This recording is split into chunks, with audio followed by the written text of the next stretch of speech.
رویوں سے ہی مر جاتے ہیں۔ اچھا والدین اولاد فرما برداری سے چل رہی ہو تو والدین عرشوں پہ ہوتے ہیں، اور ان کے سونے چاندی کے بیڈ روم اور اولاد ان کو آنکھیں دکھائے گریبان پکڑے تو وہ تحت الثری میں پہنچے ہوتے۔ بیوی کو سونے میں تولا ہو اور اس سے باہر عورتوں سے تعلق ہو تو بیوی کہتی مر جاؤں تو اچھا ہے، کہ زندگی رویوں سے پروان چڑھتی ہے۔ یہاں زندگی بیان ہو رہی ہے۔ اعوذ باللہ من الشیطان الرجیم، بسم اللہ الرحمن الرحیم، قل تعالوا او اتل ما حرم ربکم علیکم، میں تمہیں بتاؤں کہ تمہارے رب نے تم پہ کیا حرام کیا ہے۔ اللہ تشرکوا بہ شیئا، کہ اللہ کی ذات میں شریک نہ ٹھہرانا، اللہ کی ذات میں شریک نہ ٹھہرانا۔ کل بھی میں نے عرض کیا تھا ایک دم کسی پہ مشرک کے فتوے لگانا یہ اچھا نہیں لگتا۔ تو پہلا ہے لا الہ الا اللہ، لا کی تلوار سے پوری مخلوق کو اڑا دو اور صرف اللہ کے آگے سر جھکا دو۔ تو بندگی کی ایک آیت ہے اللہ تشرکوا بہ شیئا، صرف ایک آیت، جو لا کہا وہ لا ہوا، لو لا بھی اس میں لا ہوا، جز لا ہوا، کل لا ہوا، پھر کیا ہوا، اللہ ہوا۔ دوسرا کیا ہے؟ وَبِالْوَالِدَيْنِ احسانا، کہ ماں باپ کے ساتھ آخری درجے کی خدمت کرو، آخری درجے کی، آخری حد تک کی خدمت کرو ماں باپ کی، ان کی دعا لو۔ ان تلد الامۃ ربتها، قیامت کی نشانی کیا ہے؟ کہ بیٹیاں ماؤں سے نوکرانی جیسے سلوک کرنے لگ جائیں۔ ایک صحابی سکرات میں تھے تو ان کی بیگم کا پیغام آیا کہ کلمہ نہیں پڑھا جا رہا۔ بہت پریشان کہ صحابی ہو کہ کلمہ نہیں پڑھا جا رہا، کلًا وعد اللہ الحسنی، کہ ہر صحابی جنتی ہے۔ تو آپ تشریف لائے اور کہا بیٹا کلمہ پڑھو، کہا جی پڑھا نہیں جاتا، بول رہے ہیں لیکن کلمہ نہیں پڑھا جاتا۔ آپ نے فوراً پوچھا والدین میں کون زندہ ہے؟ کہا جی ماں زندہ ہے۔ راضیہ ناراض ہے؟ کہ جی ناراض ہے۔ اب نے ان کو فوراً بلوایا، وہ تشریف لائیں تو آپ نے فرمایا تم اپنے بیٹے پہ ناراض ہو؟ علقمہ ان کا نام، علقمہ پہ ناراض ہو؟ کہ جی ناراض ہو۔ کیا ناراضگی ہے؟ غور سے سننا۔ یا رسول اللہ بہت نیک بچہ ہے، دین کی کوئی ناراضگی نہیں، راتوں کو اٹھتا ہے، نماز پڑھتا ہے، قرآن پڑھتا ہے، دن میں روزہ رکھتا ہے، لیکن جب مجھ سے بات کرتا ہے تو بدتمیز ہو کے کرتا ہے، بس اس سے میرا دل ٹوٹ گیا۔ زبان کی شدت، زبان کی شدت، زبان کی سختی۔ آج کل تو اولادیں ماں باپ کو مار رہی ہیں، پٹائیاں کر رہی ہیں، ہمارے دیہاتوں میں تو عام ہے۔ باپ کو بھی بات کرتے ہیں تو گالی دے کر بات کرتے ہیں، ماں سے بات کرتے ہیں گالی دے کر بات کرتے ہیں۔ اور میرے نبی نے کیا فرمایا تھا کہ کفر کے پھیلنے پر قیامت آئے گی، جب دنیا میں کوئی انسان مسلمان نہیں ہوگا قیامت آئے گی، لیکن میرے نبی نے فرمایا جب ماؤں کو ذلیل کیا جائے گا قیامت آ جائے گی۔ کہا یا رسول اللہ مجھے اس کے دین کا گلہ نہیں، مجھے اس کے اخلاق کا گلہ ہے، مجھ سے بات کرتا ہے تو بدتمیز ہو کے کرتا، تو میرا دل ٹوٹ گیا۔ تو آپ نے فرمایا معاف کرو گی؟ کہ میرا جی نہیں چاہتا۔ آپ نے فرمایا میں آگ لگا دوں سفارش کرو گی؟ کہا نہیں اتنا تو نہیں چاہتا۔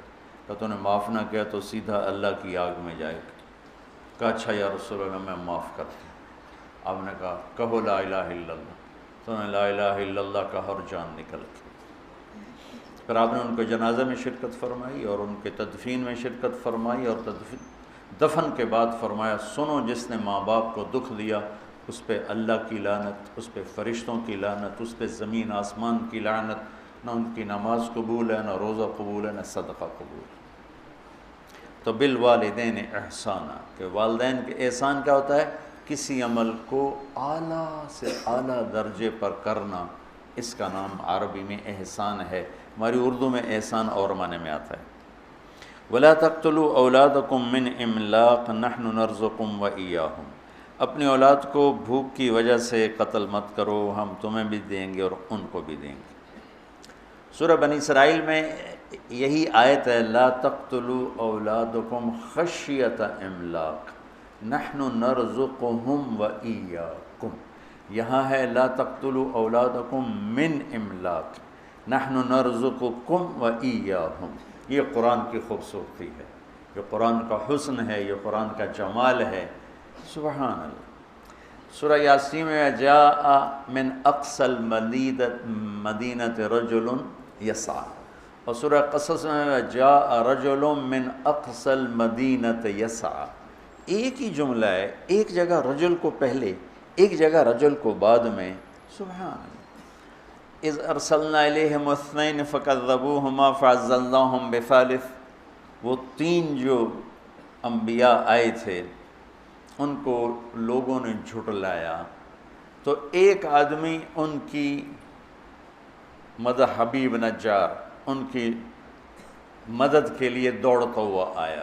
یہ نہ کوئی یہاں موت کا مسئلہ ہے، نہ زندگی کا مسئلہ ہے، تائید اور تردید کا مسئلہ ہے۔ قوم رد کر چکی ہے، وہ چاہتا ہے کہ ان کی تائید ہو، تو یہاں رجل آخر میں ہے۔ موسیٰ علیہ السلام ایک آدمی کو قتل کر چکے ہیں، اور ایک آدمی، وہ خبر پہنچ چکی ہے، وہاں فیصلہ ہو چکا ہے اسے قتل کیا جائے، تو ایک آدمی وہاں سے دوڑ لگاتا ہوا آتا ہے، آ کے یہ بتانے کے لیے موسیٰ ان الملأ یأتمرون بک، تیرے تو وہاں قتل کے مشورے ہو رہے ہیں، بھاگ جا۔ تو یہاں آنے والے کی جو اہمیت ہے وہ بہت زیادہ ہے، کو ایک زندگی موت کا بن رہا ہے مسئلہ، تو یہاں رجل کو پہلے ذکر کیا۔ وہاں تائید اور تردید کا مسئلہ ہے، وہاں رجل کو بعد میں ذکر کیا۔ یہ قرآن کی خوبصورتی ہے کہ لفظ کو آگے اور پیچھے کرنے سے اس میں حسن پیدا کر دیتا ہے، معانی بدل دیتا ہے۔ سبحان اللہ۔ تو یہاں ہے من املاک، تو آگے ہم تمہیں بھی دیں گے انہیں بھی دیں گے۔ یہاں صورتحال یہ ہے کہ والدین فقیر ہیں پہلے سے، وہ کہہ رہے ہیں کہ بچہ پیدا ہوگا تو وہ کھائے گا کہاں سے، تو اللہ تعالیٰ ان کو کہہ رہے ہیں تم اپنے فقر کا ڈر نہ کرو، تمہیں بھی دوں گا اور اس آنے والے کو بھی دوں گا۔ وہاں سورہ بنی اسرائیل میں والدین فقیر نہیں، کھاتے پیتے ہیں، لیکن ان کو ڈر ہے کہ بچہ آئے گا تو روٹی کا بوجھ بڑھے گا، پھر روٹی کہاں سے آئے گی، پھر پوری کہاں سے ہوگی، تو اللہ تعالیٰ نے وہاں کر دیا خشیت املاک، کہ تم کھا پی رہا ہے پر ڈر لگا ہوا ہے، تو اللہ نے وہاں بچوں کو پہلے کر دیا کہ آنے والے کو بھی دوں گا، تمہیں بھی دوں گا۔ یہ قرآن کی خوبصورتی ہے۔ تو اللہ تعالیٰ فرما رہا ہے کہ آج کل کی منصوبہ بندی، اس سے کل بھی میں نے بتایا تھا، پھر دوہرا رہا ہوں، کم بچے خوشحال کرانا ہے نہیں، نیک بچے خوشحال کرانا، چھوٹا خاندان زندگی آسان نہیں، نیک خاندان زندگی آسان۔ ہماری ایک چاچی تھیں، وہ ہماری فیملی کی اس نسل میں تھیں جہاں عورتیں بانجھ ہوتی ہیں، یا اولاد ہوتی نہیں، یا زیادہ زیادہ دو، تو اس کے قدرتی دو ہوئے، ایک بیٹا ایک بیٹی، بیٹی کی بھی شادی ہو گئی، بیٹے کی بھی شادی ہو گئی، چاچی پہ چھو کر لی آنکھیں، شالا کسے دے دو نو منٹ، شالا کسے دے دو نو منٹ۔ کیا وہ دیواروں سے بات کرے یا نوکرانیوں سے بات کرے، کس سے بات کرے؟ کوئی بات کرنے میں 8-7 منٹ، کوئی اگو، کوئی پچھوں، کوئی کھبے، کوئی سچ، کوئی روندا پہ ہے، کوئی ہنسدا پہ ہے، کوئی لڑدا پہ ہے، تو ماں باپ بھی مشغول ہوتے ہیں، اور دو بچے دو ہی اچھے، ارے بھائی بچے نیک اچھے 2 ہوں 10 ہوں، نیک ہیں تو شکر ہے اللہ کا، اور بدکار ہوں، ایک ہی ہو بدکار ہو تو کیا کرو گے؟ ساری زندگی روتے رہو، پیٹتے رہو۔ تو آج کے ماحول میں یہ اس کی یہ صورت بنی ہوئی ہے۔ رزق کا تعلق آبادی سے نہیں ہے، جو گھٹ بڑھ رہا ہے آبادی کی وجہ سے نہیں، سود، جھوٹ، ذخیرہ اندوزی، سٹے بازی، ہیرا پھیری، 2 نمبری، اس سے لوگوں میں فقر ہے۔ آبادی کی وجہ سے فقر نہیں ہے، یہ ظالم انسانوں کی وجہ سے طاری کردہ فقر ہے۔ اگر دیانتدار ہوں، بازاروں میں دیانت ہو، سچائی ہو، سٹا نہ ہو، جوا نہ ہو، سٹاک نہ ہو، تو سب کے چولہے جلیں گے۔ مدت سے لگ رہی تھی لب بام ٹکٹکی، تھک تھک کے گر گئی نگہ انتظار آج۔ وہ اکھیاں تھک کے واپس آ جائیں گی، نہ سچا ملے گا، نہ دیانتدار ملے گا، نہ منصف ملے گا، ظلم و ستم سے بھرا ہوا۔ اسلام کے باوجود جو ذلت ہے تو اس کی 3 وجہ ہیں۔ ہم جھوٹ بولتے ہیں، ہم ظلم کرتے ہیں، ہم دھوکہ دیتے ہیں۔ اور جو قوم سچ بولے اور دیانتدار ہو اور انصاف کرے وہ کافر بھی ہوگی تو اللہ ان کو عزت دے گا، اور مسلمان ہوں گے تو دونوں جہان کی عزت پائیں گے، کافر ہوں گے تو اس جہان کی عزت پائیں گے، آگے تو ایمان پہ فیصلہ ہے۔ اور جس قوم میں جھوٹ ہو اور دھوکہ ہو اور ظلم ہو، اللہ انہیں ذلیل کرے گا، چاہے ساری قوم رات کو تہجد پڑھے دن میں روزہ رکھے۔ یہ اللہ کا ایک عالمی قانون ہے۔ وَلَا تَقْتُلُوا النَّفْسَ الَّتِي حَرَّمَ اللَّهُ إِلَّا بِالْحَقِّ، اور کسی کو قتل مت کرو، کسی کو قتل مت کرو، کہ قتل کرنے والے پر فَجَزَاؤُهُ جَهَنَّمْ خالداً فِيهَا 2، غضب اللہ علیہ 3، وَلَعَنَهُ اللَّهُ 4، وَأَعَدَّ لَهُ عَذَابًا عَظِيمًا 5 عذاب اللہ نے قاتل کے لیے سنائے ہیں، غضب اور لعنت اور جہنم اور ہمیشہ کی جہنم اور عذاب عظیم۔ اور جب انصاف کمزور ہوتا ہے تو پھر ظلم و ستم شروع ہو جاتا ہے۔ ہماری عدالتیں انصاف ہی نہیں دیتی، ہمارے جج بکے ہوئے، ہمارے وکیل بکے ہوئے، اور ان سے پہلے ہمارے عوام ظلم و ستم کی انتہا کیے ہوئے ہیں کہ بے گناہوں کے نام بھی پرچے میں لکھوا دیتے ہیں، اور وہ بھی قتل کے۔ مولوی عباد اللہ صاحب جیلوں میں جاتے ہیں، میں بھی ان کے ساتھ گیا ہوں لیکن زیادہ نہیں، کتنے بے گناہ لوگ وہاں سزائیں بھگت رہے۔ یہ تو کل ہو گئی تھی، میں نے اس کو دوبارہ دہرا دیا چونکہ یہ زندگی سے متعلق اور بہت اہم مضمون تھا، اس لیے میں نے اس کو دوبارہ دہرایا۔ پھر اللہ کہتا ہے ذَلِكُمْ وَصَّاكُمْ بِهِ لَعَلَّكُمْ تَعْقِلُونَ، یہ تمہارا رب تمہیں وصیت کر رہا تھا کہ تم عقل والے بنو۔ میں نے کہا تھا ارض واسعہ، سرسبز زمین، گل و گلزار سے بھری ہوئی زمین کو ارض واسعہ کہتے ہیں۔ وہ کلام جو دل کی زمین کو گل و گلزار بنا دے اسے وصیت کہتے ہیں۔ تو اللہ کہہ رہا ہے یہ میں تمہیں بار بار وصیت کروں گا، وصا، اوصا ایک دفعہ، وصا بار بار۔ یہ وہ مضمون ہے جو بار بار بیان ہونا چاہیے، اور میری یہ فریاد ہے کہ ہمارے خطیبوں نے ان مضامین کو بیان کرنا چھوڑ کر انتہائی غیر ضروری چیزوں کو منبر پر آ کے بٹھا دیا۔ پھر اس کے بعد اللہ تعالیٰ دوسری وصیت فرماتا ہے وَلَا تَقْرَبُوا مَالَ الْيَتِيمِ إِلَّا بِالَّتِي هِيَ أَحْسَنُ حَتَّى يَبْلُغَ أَشُدَّهُ، یتیم کے مال کے قریب نہ جانا سوائے خوبصورت طریقے کے یہاں تک کہ وہ بالغ ہو جائے۔ یہ یہاں یتیم کے مال کے قریب یہ اس معاشرت کا حکم ہے۔ اس زمانے میں جہاد ہو رہا تھا، شہادتیں ہوتی تھیں، جوان بچیاں بیوہ ہو جاتی تھیں، چھوٹے بچے یتیم ہو جاتے تھے، اور معاشرت اسلامی تھی، ان کی فوری شادی ہو جاتی تھی۔ تو شہید ہونے والا یا ویسی جوانی میں مر جانے والا، اس کی کوئی جائیداد ہوتی تھی، یہ شادی کرنے والا ان یتیم بچوں کا بھی کفیل بنتا تھا، اور اس کے باپ کی طرف سے جن کو جائیداد ملتی اس کا بھی کفیل بنتا تھا۔ تو عربوں میں یہ پہلے سے دستور تھا، تو وہ جو شادی کرتا تھا وہ بعض اوقات اس مال پہ قابض ہو جاتا تھا، جب اسلام نہیں تھا اس مال پہ قابض ہو جاتا تھا۔ تو اللہ تعالیٰ نے اسلام آیا تو اللہ نے خوبصورت کر کے اسے زندگی کا راستہ بتایا کہ اگر تجھے ضرورت ہے، یتیموں کی کفالت کے لیے پیسہ چاہیے، تجھے اپنی ضرورت کے لیے پیسہ چاہیے، تو ضرورت کے بقدر استعمال کر، باقی یتیم کا مال ہے، یتیم کے مال کو تو ہدیہ بھی نہیں دیا جا سکتا۔ جب میرے نبی مدینہ پہنچے تو آپ کو جگہ پسند آئی مسجد کے لیے، تو پتہ چلا وہ 2 یتیم بچوں کی تھی، اور اسعد بن زرارہ رضی اللہ تعالیٰ عنہ ان کے کفیل تھے۔ تو آپ نے ان کو بلا کر فرمایا کہ یہ زمین ہمیں چاہیے مسجد کے لیے۔ ان کا یا رسول اللہ ہم گفٹ کرتے ہیں مسجد کے لیے۔ کہا نہیں، یہ یتیم کا مال ہے، یہ گفٹ نہیں ہو سکتا۔ وہ بڑے ہوتے، بالغ ہوتے پھر ٹھیک تھا، وہ بچے ہیں اور تم وکیل ہو، تم نہیں گفٹ کر سکتے۔ کہا اچھا یا رسول اللہ آپ قیمت لگوائیں، جتنی قیمت لگے گی اس سے کم پہ آپ کو دے دیں گے۔ آپ نے کہا ٹھیک۔ تو اس کی قیمت لگوائی گئی 7 دینار، جو میرے نبی نے مسجد بنائی اس کی زمین کی قیمت لگی 7 دینار۔ تو اسد بن زرارہ نے عرض کیا تھا کہ ہم قیمت گھٹا دیں گے، تو آپ نے اس کو بلا کر فرمایا یہ بچوں کی زمین کی قیمت لگی ہے 7 دینار اور میں دے رہا ہوں 10 دینار۔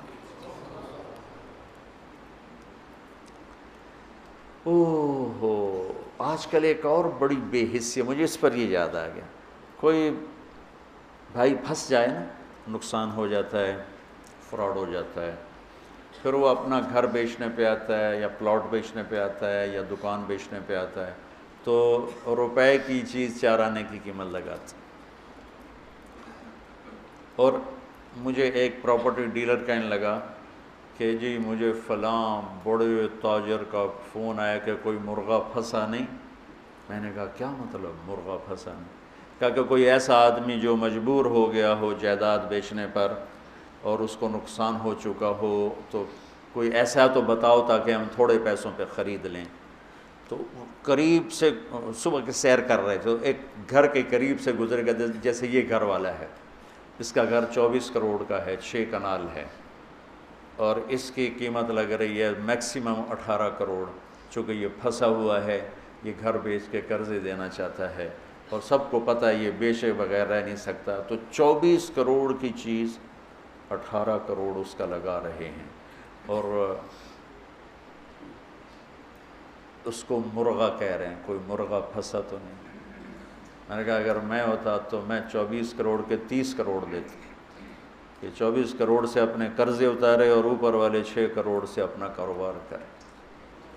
مسلمان سخی ہوتا ہے، ظلم و ستم کی انتہا ہے کہ ایسے بے رحم ہیں، پیسے کے معاملے میں ایسے بے رحم ہیں، اور اچھے اچھے داڑھیوں والے نمازی پرہیزگار محراب ماتھے پر، لیکن پیسے کا نام آتے ہی وہ ایسے سنگ دل ہو جاتے ہیں جیسے ان کے سینے میں دل نہیں، پتھر کا کوئی ٹکڑا، کوئی دھڑکنے والا دل نہیں ہے بلکہ ایک کھٹکنے والا پتھر کا ٹکڑا رکھا ہوا۔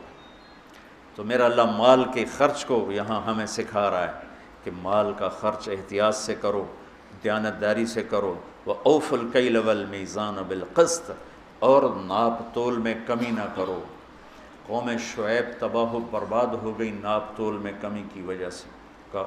وَيْلٌ لِّلْمُطَفِّفِينَ الَّذِينَ إِذَا اكْتَالُوا عَلَى النَّاسِ يَسْتَوْفُونَ وَإِذَا كَالُوهُمْ أَوْ وَزَنُوهُمْ يُخْسِرُونَ أَلَا يَظُنُّ أُولَٰئِكَ أَنَّهُمْ مَبْعُوثُونَ لِيَوْمٍ عَظِيمٍ يَوْمَ يَقُومُ النَّاسُ لِرَبِّ الْعَالَمِينَ كَلَّا إِنَّ كِتَابَ الْفُجَّارِ لَفِي سِجِّينٍ۔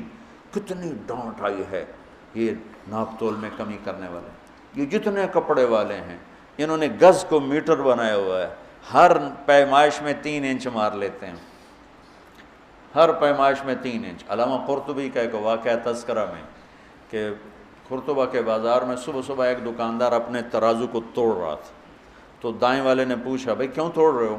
کہا بھائی بس میری توبہ میری توبہ، میں تو ڈر گیا ہوں کہ آج ہمارا پڑوسی مر رہا تھا اور ہم سب اس کو کلمہ پڑھا رہے تھے، وہ کہہ رہا تھا نہیں پڑھا جا رہا نہیں پڑھا جا رہا۔ ہم نے پوچھا کیوں نہیں پڑھا جا رہا؟ کہنے لگا میرے ترازو کا کانٹا میرے یہاں چبھا پڑا ہے، میرے ترازو کا کانٹا یہاں چبھا ہوا ہے، مجھ سے پڑھا نہیں جا رہا۔ وہ اس ڈنڈی مارنے پر اس نے کتنی دنیا بنائی ہوگی۔